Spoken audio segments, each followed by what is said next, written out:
বাংলাদেশ ক্রিকেটে মাঠের খেলার বাইরে এবার উত্তাপ ছড়িয়েছে বোর্ডরুমে। বিসিবির অ্যাডহক কমিটি গঠনকে ঘিরে তৈরি হয়েছে বড় ধরনের বিতর্ক।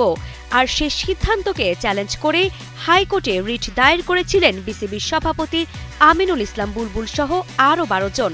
তবে বৃহস্পতিবার হাইকোর্ট সে রিট কার্যতালিকা থেকে বাদ দিয়েছে।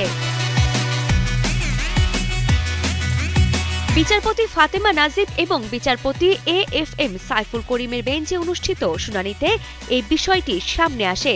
রিটকারীদের দাবি ২০২৫ সালের ৬ অক্টোবর স্বাধীন নির্বাচন কমিশনের অধীনে নিয়ম মেনেই বিসিবি নির্বাচন অনুষ্ঠিত হয়েছিল। নির্বাচনে জয়ী হয়ে দায়িত্ব গ্রহণ করেছিলেন তারা, কিন্তু ২০২৬ সালের এপ্রিলে পরিস্থিতি বদলে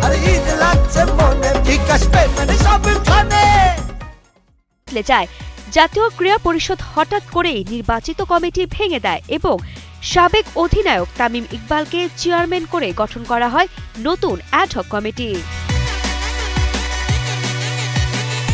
এই বিষয়ে রিটকারীদের অভিযোগ, তাদের কোনো নোটিশ দেওয়া হয়নি, শুনানির সুযোগও দেওয়া হয়নি, এমনকি তদন্ত প্রতিবেদনের কপিও তাদের হাতে তুলে দেওয়া হয়নি।